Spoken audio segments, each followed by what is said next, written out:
Bonjour et bienvenue sur ma chaîne Le Français Facilement.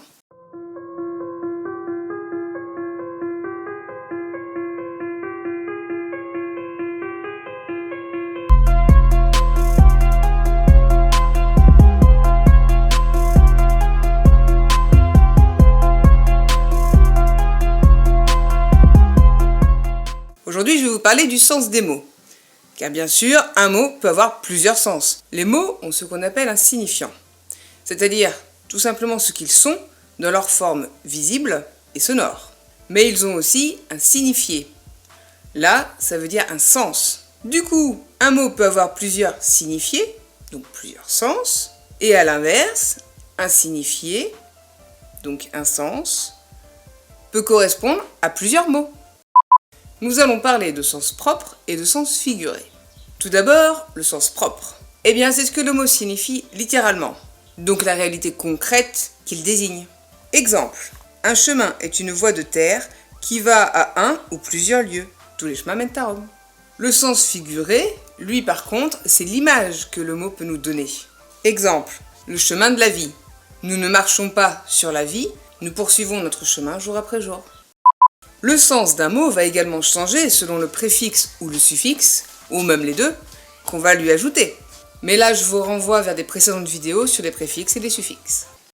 Maintenant, la polysémie d'un mot, c'est quand il a plusieurs sens, donc un signifiant qui a plusieurs signifiés. Dans ce cas-là, le sens du mot sera déterminé ou déduit par le contexte de la phrase ou du texte. Par exemple, c'est très apprécié en poésie, parce que ça permet de jouer sur les mots, pour surprendre ou encore faire rire. Exemple, je bois un café dans un café où j'ai acheté du café. Bah là c'est simple. Le premier café, c'est la boisson chaude. Le deuxième café, c'est le bar, l'établissement. Le troisième café, bah c'est le grain, c'est la graine de café. Donc un mot, trois sens différents. L'ensemble des sens d'un mot est ce qu'on appelle le champ sémantique. Exemple, le champ sémantique du mot histoire. Eh bien, on aura les leçons de l'histoire avec un grand H. Là, c'est le temps passé. On aura l'histoire naturelle. Là, c'est par rapport à la biologie. Les enfants aiment les histoires. Bah là, ça renvoie au conte. Ils ne racontent que des histoires. Bah là, ça nous renvoie au mensonge. Il m'est arrivé une drôle d'histoire. Là, du coup, c'est une aventure. Et enfin, elle aime les histoires drôles. Bah là, c'est les blagues. Ce qui fait qu'en fin de compte, le mot histoire, il a un champ sémantique assez large quand même. Le sens des mots passe aussi par les connotations. Par exemple, prenez un Gaulois. Gaulois habitant de la Gaule, pas de problème. Prenez une petite connotation Gaulois réfractaire. Ça change tout de suite la donne. Faut faire attention aux connotations des mots aussi. Parce que la connotation, c'est le sens qu'on va ajouter au mot selon un contexte. Elle va varier aussi selon la sensibilité de l'émetteur et du récepteur, selon son vécu, ses codes culturels. Là, il y a 4 types différents de connotations. Tout d'abord, on a les connotations thématiques. Voilà, c'est quand les mots en évoquent d'autres dans le même thème. Exemple, la plage. Bah là, ça va nous évoquer le soleil, le sable, les baignades, etc., etc. Ensuite, on a les connotations de caractérisation. Donc là, ça va être les mots qui vont caractériser un milieu social, une époque, un pays. Exemple, le personnage poil de carotte. Son nom va nous caractériser ses cheveux et l'ensemble de sa personne. Ensuite, il y a les connotations appréciatives. Bah là, c'est quand le mot va nous donner une appréciation positive ou négative, peu importe, sur ce qu'ils évoquent. Exemple, hauteur ou élevé, ça va nous renvoyer à un paysage. Mais ça peut aussi nous renvoyer à une personne, la grandeur ou la supériorité d'âme d'une personne ou d'un personnage, pour les livres. Et enfin, la connotation culturelle. Bah là, ça va nous renvoyer à une culture commune, aux coutumes, à l'histoire, ou encore aux arts.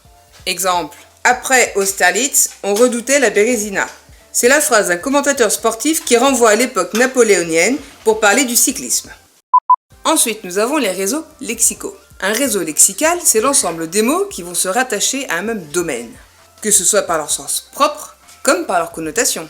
Le réseau lexical va donner une unité thématique au texte. Il va aussi nous renseigner sur le registre du texte. Par exemple, Si on utilise le réseau lexical de la mort dans un texte, il y a quand même de grandes chances que le texte appartienne au registre tragique ou dramatique. Je vais vous parler de l'évolution du sens des mots à travers le temps. Donc déjà, on va trouver l'extension de sens. Le sens du mot est modifié pour être appliqué à davantage de choses. Exemple, un panier. Eh bien à la base, c'était juste une corbeille pour le pain. Maintenant, c'est un objet portatif où on peut mettre ce qu'on veut dedans. Il y a aussi la restriction de sens. Là c'est simple, hein. C'est quand un mot avait plusieurs sens et que du coup maintenant, on lui en laisse plus qu'un. Exemple, émouvoir. Avant, il avait deux sens. Un sens propre, qui veut dire mettre en mouvement. Donc par exemple, émouvoir les cloches, quand on faisait sonner les cloches. Et un sens figuré, qui veut dire qui donne de l'émotion, comme un drame émouvant, par exemple. Et bien maintenant, on n'a plus que le sens figuré. Le sens premier, le sens propre, n'existe plus. On trouve aussi l'affaiblissement de sens. Là du coup, c'est que le sens est moins fort. Logique. Exemple, triste. Avant, ça voulait dire mortel, funeste. Et bien maintenant, c'est moins fort. Maintenant, ça veut juste dire chagrinant ou morne. Et pour finir, on a donc le renforcement de sens. Là, ça veut dire que le sens est plus fort. Exemple, génie. Avant, ça voulait dire caractère. Maintenant, quand on dit de quelqu'un que c'est un génie, c'est qu'il est très intelligent. Il est plus intelligent que les autres, ou il a plus de facilité, il réfléchit plus vite.